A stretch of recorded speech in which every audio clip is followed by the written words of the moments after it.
नमस्कार दोस्तों, मैं विशाल ठाकरे आपका चैनल पर स्वागत करता हूं और उम्मीद करता हूं कि आप सब लोग भी स्वस्थ होंगे, सुरक्षित होंगे। दोस्तों, कहानी में आगे चले उससे पहले अगर आप चैनल पर नए हैं तो कृपया चैनल को सब्सक्राइब कर लीजिए और बेल आइकन प्रेस कर दीजिए आने वाले वीडियो की नोटिफिकेशन के लिए। और कहानी में लास्ट तक बने रहे और कहानी के बारे में आपकी क्या राय है कमेंट करके जरूर बताएं। तो चलिए दोस्तों, अब आपका समय नहीं लेते हैं और चलते हैं आज की कहानी पर। मनीष जिस सौरभ को अपना सबसे अच्छा दोस्त समझता था, पैसों के लालच में वही उसका सबसे खतरनाक दुश्मन बन गया था। मनीष को घर से गए 24 घंटे से ज्यादा बीत गए थे। इतनी देर तक वह घर वालों को बताए बिना कभी गायब नहीं रहा था। उसके भाई अनिल ने कई बार उसके दोनों फोन नंबरों पर फोन किया था, लेकिन हर बार उसके दोनों नंबरों ने स्विच ऑफ बताया था। इसके बावजूद वह बीच बीच में फोन मिलाता रहा कि शायद फोन मिल ही जाए। पूरा घर मनीष को लेकर काफी परेशान था। संयोग से सुबह 7 बजे के लगभग मनीष का फोन मिल गया। मनीष के फोन रिसीव करते अनिल ने कहा, मनीष तू कहाँ है? कल से तेरा कुछ पता नहीं चल रहा है, तुझे घर परिवार की इज्जत की भी फिक्र नहीं है। तू किसी को कुछ बताए बगैर ही दोस्तों के साथ मटर गश्ती कर रहा है। भाई, मैं घंटे भर में घर पहुंच रहा हूं। दूसरी तरफ से मनीष की लड़खड़ाती आवाज आई। लड़खड़ाती आवाज सुनकर अनिल चौंका। उसकी समझ में नहीं आया कि वह इस तरह क्यों बोल रहा है। उसने कहा, वो तो ठीक है, तू घंटे भर में नहीं 1.25 घंटे में आ जाना, लेकिन ये तो बता कि कल शाम से तेरे दोनों फोन बंद क्यों है और तेरी आवाज को क्या हुआ है जो इस तरह आ रही है? भैया, वो क्या है कि मेरे फोन गाड़ी में रह गए थे। मनीष की आवाज फिर लड़खड़ाई। इसके साथ फोन कट गया। अनिल ने तुरंत फोन मिलाया, लेकिन फोन का स्विच ऑफ हो गया। जिस तरह मनीष की आवाज लड़खड़ा रही थी, साफ लग रहा था कि वह बहुत ज्यादा नशे में है।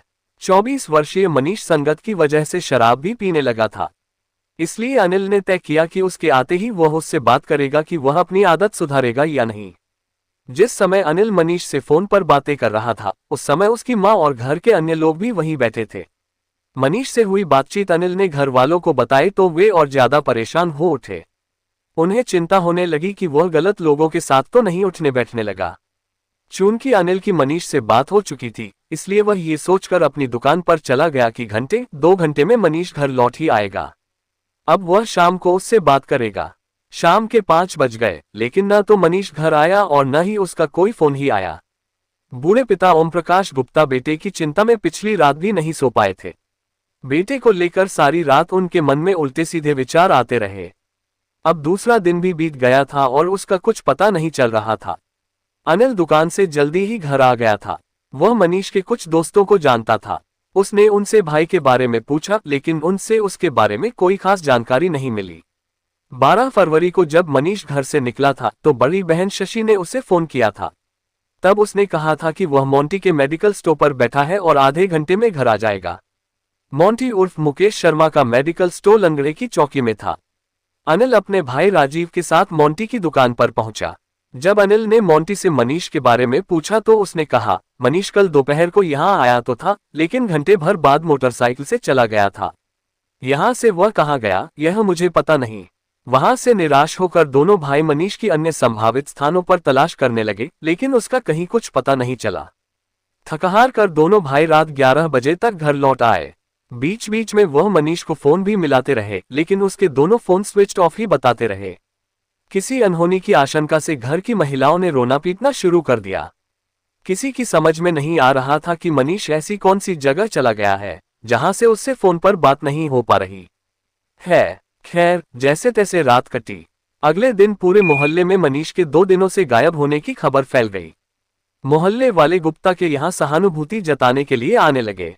उन्हीं लोगों के साथ राजीव और अनिल जीवनी मंडी पुलिस चौकी पहुंचे और चौकी प्रभारी सूरजपाल सिंह को मनीष के लापता होने की जानकारी दी। ये पुलिस चौकी थाना छत्ता के अंतर्गत आती है, इसलिए सूरजपाल सिंह उन्हें लेकर थाने पहुंचे। थाना प्रभारी भानु प्रताप सिंह को जब मनीष के गायब होने की जानकारी दी गई तो उन्होंने तुरंत उसकी गुमशुदगी दर्ज कराकर मामले की जांच एसएसआई रमेश भारद्वाज को सौंप दी। जब उन्हें पता चला कि मनीष अपनी मोटरसाइकिल यूपी 80 AY 4799 से घर से निकला था तो उन्होंने वायरलेस से जिले के समस्त थानों को मनीष का हुलिया और उसकी मोटरसाइकिल का नंबर बताकर उसके गायब होने की सूचना देने के साथ कहलवाया कि अगर इनके बारे में कुछ पता चलता है तो तुरंत थाना छत्ता को सूचना दें। ये मैसेज प्रसारित होने के कुछ देर बाद ही थाना सदर बाजार से थाना छत्ता को सूचना मिली कि मैसेज में बताई गई नंबर की नीले रंग की मोटरसाइकिल पिछली शाम को एक रेस्टोरेंट के सामने लावारिस हालात में बरामद हुई है। थाना सदर बाजार आगरा कैंट रेलवे स्टेशन के नजदीक है। एएसआई रमेश भारद्वाज ने ये खबर मिलने के बाद अनिल को थाने बुलाया और उसे साथ लेकर थाना सदर बाजार पहुंचे ताकि वह मनीष की बाइक को पहचान कर सके। थाना सदर बाजार पुलिस ने जब उसे रेस्टोरेंट के सामने से लावारिस हालत में बरामद की गई मोटरसाइकिल दिखाई गई तो अनिल ने उसे तुरंत पहचान लिया। वह मोटरसाइकिल मनीष की थी। मनीष गुप्ता का परिवार आर्थिक रूप से काफी संपन्न था। वह हाथों में सोने की वजनी अंगूठियां और गले में सोने की काफी वजनी चेन पहने था। उसके मोबाइल फोन भी काफी महंगे थे। इससे पुलिस ने अनुमान लगाया कि कहीं ऐसा तो नहीं कि किसी ने लूटपाट करके उसका कत्ल करके लाश कहीं फेंक दी हो। लव एंगल की भी संभावना थी। इस बारे में पुलिस ने अनिल से पूछा भी, लेकिन उसका कहना था कि इस तरह की कोई बात उसने नहीं सुनी थी। अगले महीने उसकी शादी भी होने वाली थी। एएसआई रमेश भारद्वाज ने मनीष के दोनों फोन नंबरों को सर्विलांस पर लगवाने के साथ उनकी पिछले 5 दिनों की कॉल डिटेल्स भी निकलवाई। 13 फरवरी 2014 को मनीष के दोनों फोनों की लोकेशन लंगड़े की चौकी की मिली थी। इसके बाद लोकेशन खेरिये मोड़ अर्जुनंगा की आए। वहीं से उसकी अनिल से अंतिम बार बात हुई थी। इसका मतलब वह वहीं से लापता हुआ था। घर वाले भी अपने स्तर से मनीष के बारे में छानबीन कर रहे थे। उसके state bank of Bikaner, IDBI, axis bank और HDFC बैंकों में खाते थे जिनमें उसके लाखों रुपए जमा थे। मनीष के पास हर समय इन बैंकों के डेबिट कार्ड रहते थे। मनीष के बड़े भाई राजीव ने सभी बैंकों में जाकर छानबीन की तो पता चला कि अयोध्या कुंज, अर्जुनंगा की ICICI बैंक के ATM से 13 फरवरी की शाम 17,500 रुपए निकाले गए थे। इसके अलावा 14, 15 और 16 फरवरी को अलग अलग ATM कार्डों से 3.5 लाख रुपए निकाले गए थे। ये बात जानकर घर वालों को आश्चर्य हुआ कि मनीष ने इतने पैसे क्यों निकाले। ये जानकारी उन्होंने पुलिस को दी। जीवन मंडी पुलिस चौकी के इंचार्ज सूरजपाल सिंह राजीव गुप्ता के साथ पास ही स्थित HDFC बैंक गए। उन्होंने ब्रांच मैनेजर से इस बारे में बात की तो ब्रांच मैनेजर ने बताया कि मनीष गुप्ता के खाते से ATM कार्ड द्वारा उस रोज 11:19 पर डेबिट कार्ड द्वारा पैसे निकाले गए थे। वे रुपए मोतीलाल नेहरू रोड स्थित भारतीय स्टेट बैंक के ATM बूथ से निकाले गए थे। पुलिस जानती थी कि पैसे निकालने वाले का भारतीय स्टेट बैंक के ATM बूथ पर लगे CCTV कैमरे में फोटो जरूर आया होगा। उस दिन की फुटेज हासिल करने के लिए पुलिस ने स्टेट बैंक ऑफ इंडिया के अधिकारियों से बात की। जब बैंक अधिकारियों ने पुलिस और राजीव गुप्ता को फुटेज दिखाई तो पता चला मनीष के खाते से पैसे निकालने वाला कोई और नहीं, मनीष का दोस्त सौरभ शर्मा था। सौरभ शर्मा मुकेश शर्मा उर्फ मोंटी का सगा भांजा था। उसकी मोबाइल फोन रिचार्ज करने और एक्सेसरीज बेचने की दुकान थी। राजीव गुप्ता अक्सर उसी के यहां से अपना मोबाइल रिचार्ज कराते थे। उसकी दुकान मोंटी के मेडिकल स्टोर के बराबर में ही थी। मनीष ने अपने पैसे सौरभ से क्यों निकलवाए थे, इस बारे में सौरभ ही बता सकता था। पुलिस राजीव को साथ लेकर सौरभ शर्मा की दुकान पर पहुंची। वह दुकान पर ही मिल गया। पुलिस के साथ राजीव और अनिल को देखकर वह सकपका गया। सब इंस्पेक्टर सूरजपाल सिंह ने उससे मनीष के बारे में पूछा तो उसने उसके बारे में कुछ भी बताने से साफ मना कर दिया। परंतु जब उसे ATM के कैमरे की फुटेज दिखाई गई तो उसने कहा, क्या इसमें मैं मनीष गुप्ता के ATM कार्ड से रुपए निकालता दिख रहा हूं? सर, उस समय मैं अपने कार्ड से रुपए निकालने गया था। सौरभ झूठ बोला रहा था। ये बात पुलिस और राजीव गुप्ता अच्छी तरह जान रहे थे। पुलिस उसके खिलाफ और सबूत जुटाना चाहती थी, इसलिए उस समय उससे ज्यादा कुछ नहीं कहा। चौकी प्रभारी ने यह बात थाना प्रभारी भानु प्रताप सिंह को बताए। मनीष के बारे में कोई जानकारी न मिलने से लोगों में पुलिस के प्रति गुस्सा बढ़ता जा रहा था। जनता आंदोलन न कर दे, इससे पहले ही SSP शलभ माथुर ने इस मामले को लेकर SP सिटी सत्यार्थ अनिरुद्ध पंकज, क्षेत्राधिकारी करुणाकर राव और थाना प्रभारी भानु प्रताप सिंह को अपने ऑफिस में बुलाकर मीटिंग की और जल्द से जल्द इस मामले का खुलासा करने के निर्देश दिए। वरिष्ठ पुलिस अधिकारी का आदेश मिलते ही थाना प्रभारी ने सौरभ शर्मा और उसके मामा मोंटी उर्फ मुकेश शर्मा को पूछताछ के लिए थाने बुला लिया। मोंटी ने बताया कि जिस समय मनीष उसके मेडिकल स्टोर पर आया था वह दुकान पर नहीं था। उस समय मेडिकल पर सौरभ था। सौरभ ने मोंटी की इस बात की पुष्टि भी की। इसके बाद पुलिस ने सौरभ से मनीष के बारे में पूछा तो उसने बताया कि मनीष पर बाजार का करीब 15 लाख रुपए का कर्ज हो गया है, इसलिए वह गोवा भाग गया है। अगर वह गोवा भाग गया है तो उसका ATM कार्ड तुम्हारे पास कैसे आया जिससे तुमने पैसे निकाले थे? थाना प्रभारी ने पूछा। सर, मैंने उसके नहीं, अपने कार्ड से पैसे निकाले थे। सौरभ ने कहा। पुलिस ने जब उसके खाते की जांच की तो पता चला कि उसने उस दिन अपने खाते से पैसे निकाले ही नहीं थे। इस सबूत को सौरभ झुठला नहीं सकता था, इसलिए उसने स्वीकार कर लिया कि मनीष के एटीएम कार्ड से पिछले 3-4 दिनों में 3.5 लाख रुपए उसी ने निकाले थे। पुलिस ने जब उससे मनीष के बारे में पूछा तो उसने बताया कि अपने भांजे रिंकू शर्मा के साथ मिलकर उसने मनीष की हत्या कर उसकी लाश को चंबल के बीहड़ों में फूंक दी है। जब घर वालों को पता चला कि उसके दोस्तों ने मनीष की हत्या कर दी है तो घर में हाहाकार मच गया। पुलिस मनीष की लाश बरामद करना चाहती थी। चूंकि उस समय अंधेरा हो चुका था इसलिए बीहड़ में लाश ढूंढना आसान नहीं था। अगले दिन यानी 18 फरवरी 2014 की सुबह इंस्पेक्टर भानुप्रताप सिंह की अगुवाई में गठित एक पुलिस टीम सौरभ शर्मा को लेकर चंबल के बीहड़ों में जा पहुंची। टीम सौरभ शर्मा द्वारा बताए स्थान पर पहुंची तो वहां लाश नहीं मिली। सौरभ पुलिस टीम को वहां 3 घंटे तक इधर उधर घुमाता रहा। पुलिस ने जब सख्ती की तो आखिर वह पुलिस को वहां से करीब 4 किलोमीटर दूर अरंगन नदी के पास स्थित एक पेट्रोल पंप के पीछे ले गया। उसने बताया कि यहीं से उसने मनीष की लाश को खाई में फेंकी थी। खाई में भी पुलिस को लाश दिखाई नहीं दी। इससे अनुमान लगाया गया कि जंगली जानवर लाश खींच ले गए हैं। लिहाजा पुलिस इधर उधर लाश ढूंढने लगी। करीब 15 मिनट बाद एक पुराने खंडहर के पीछे एक सड़ी गली लाश दिखाई दी। लाश काफी विकृत अवस्था में थी। उसका चेहरा किसी भारी चीज से कुचला गया था। उसका दाहिना हाथ शरीर के सारे कपड़े गायब थे। बाएं हाथ की एक अंगुली में सोने की अंगूठी थी। उसी अंगूठी और जूतों से मनीष के भाई राजीव ने लाश की शिनाख्त की। लाश की स्थिति से अनुमान लगाया कि मनीष की हत्या कई दिनों पहले की गई थी। मनीष की लाश बरामद होने की बात राजीव ने अपने घर वालों को बता दी। मौके की जरूरी कार्रवाई पूरी करके पुलिस लाश लेकर आगरा आ गई। जैसे ही लाश पोस्टमार्टम हाउस पहुंची, सैकड़ों की संख्या में लोग वहां पहुंच गए। पुलिस के खिलाफ लोगों का गुस्सा भड़क उठा और वहां से जीवनी मंडी पुलिस चौकी पहुंचकर वहां से गुजरने वाले वाहनों को अपने गुस्से का शिकार बनाना शुरू कर दिया। लोग दुकानों पर तोड़फोड़ और लूटपाट करने लगे। इसमें कई राहगीर भी घायल हुए। मौके पर जो 2-4 पुलिसकर्मी थे वे उन्हें समझाने और रोकने में असमर्थ रहे। उसी समय शहर के मेयर वहां पहुंचे तो भीड़ ने उनकी गाड़ी को भी क्षतिग्रस्त कर दिया। किसी तरह गनर के साथ भागकर वह सुरक्षित जगह पर पहुंचे। ये हंगामा लगभग 1 घंटे तक चलता रहा। ऐसा लग रहा था मानो शहर में पुलिस नाम की कोई चीज ही नहीं है। जब एसपी सिटी सत्यार्थ अनिरुद्ध पंकज काफी फोर्स के साथ वहां पहुंचे और हंगामा करने वालों पर लाठीचार्ज किया गया तब जाकर हंगामा रुका। पूछताछ में सौरभ शर्मा ने मनीष की हत्या की जो कहानी पुलिस को बताई वह मन में राम बगल में छुरी वाली कहावत को चरितार्थ करने वाली थी। मनीष गुप्ता आगरा जिले के थाना छत्ता के मोहल्ला मसवा की बगीची का रहने वाला था। वह अपने 9 बहन भाइयों में 8वें नंबर पर था। उसके पिता ओम प्रकाश गुप्ता की इलेक्ट्रिकल की दुकान थी जिससे उन्हें अच्छी आमदनी होती थी। बीएससी करने के बाद मनीष पिता के साथ दुकान पर बैठने लगा था। पिछले 8-9 महीने से मनीष दवाइयों का कारोबार करने लगा था। उसके संबंधों और व्यवहार की वजह से उसका ये कारोबार चल निकला था। उसे मोटी कमाई होने लगी थी। उसने कई बैंकों में अपने खाते खोल लिए थे। मनीष गुप्ता अपने खान पान और पहनावे का काफी ख्याल रखता था। शौकीन होने की वजह से वह महंगे मोबाइल फोन रखता था। दोनों हाथों की अंगुलियों में 7 सोने की अंगूठियां और गले में काफी वजनी सोने की चेन पहने रहता था। ये सब देखकर कोई भी उसकी संपन्नता को समझ सकता था। वैसे तो अपनी उम्र के तमाम लड़कों के साथ उसका उठना बैठना था, लेकिन उनमें से 5-7 लोग उसके काफी करीबी थे। उनके साथ उसकी दांत काटी रोटी थी। उन्हीं में से एक था सौरभ शर्मा। खीरिय मोड़ अर्जुनंगा का रहने वाला सौरभ मनीष का ऐसा दोस्त था जो मनीष की हर बात को जानता था। सौरभ के पिता का देहांत हो चुका था।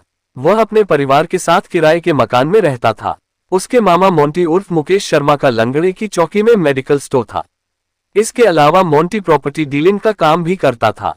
मोंटी ने अपने मेडिकल स्टोर के पास एक केबिन बनवाकर उसमें सौरभ को मोबाइल रिचार्ज और एक्सेसरीज का धंधा करा दिया था।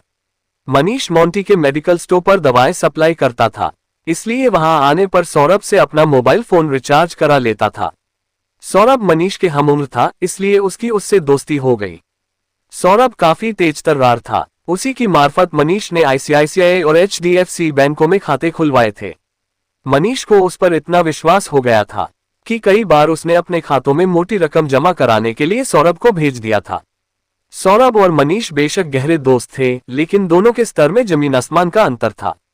सौरभ भी चाहता था कि उसके पास भी ढेर सारे पैसे हों, लेकिन उस छोटी सी दुकान की आमदनी से उसकी यह इच्छा पूरी नहीं हो सकती थी।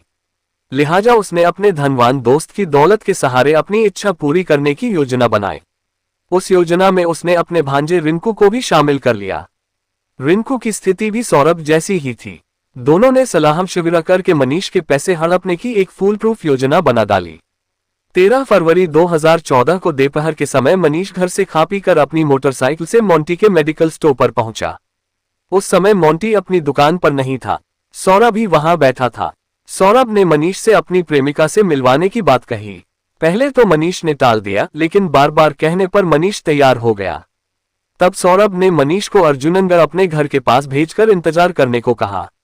मनीष अर्जुननगर तिराहे पर पहुंचकर सौरभ का इंतजार करने लगा। करीब 2 मिनट बाद सौरभ वहां पहुंचा। सौरभ उसकी मोटरसाइकिल पर बैठ गया तो मनीष उसके बताए स्थान की तरफ चल दिया। रास्ते में सौरभ का भांजा रिंकू शर्मा भी मिल गया। सौरभ ने उसे भी उसी मोटरसाइकिल पर बैठा लिया। सौरभ उसे अर्जुननगर के ही एक कमरे पर ले गया, जिसे रिंकू शर्मा ने अपनी पढ़ाई के लिए किराए पर ले रखा था। कुछ देर बाद रिंकू मनीष के लिए कोल्ड ड्रिंक की एक बोतल ले आया। उस कोल्ड ड्रिंक में रिंकू ने नींद की दवा मिला रखी थी। कोल्ड ड्रिंक पीने के बाद मनीष बेहोश होने लगा।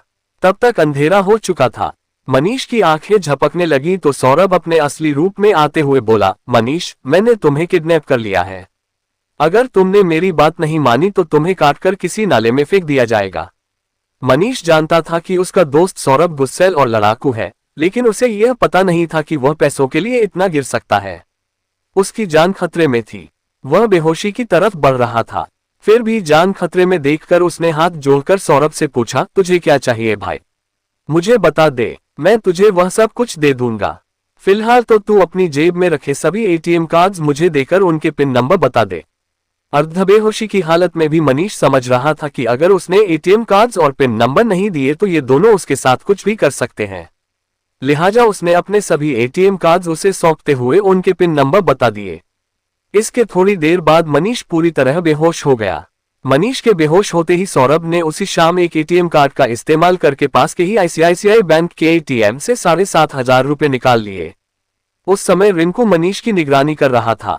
सौरभ ने मनीष के दोनों मोबाइल फोनों को स्विच ऑफ कर दिया था। रात में मनीष को होश न आ जाए, सौरभ ने उसे बेहोशी का इंजेक्शन लगा दिया।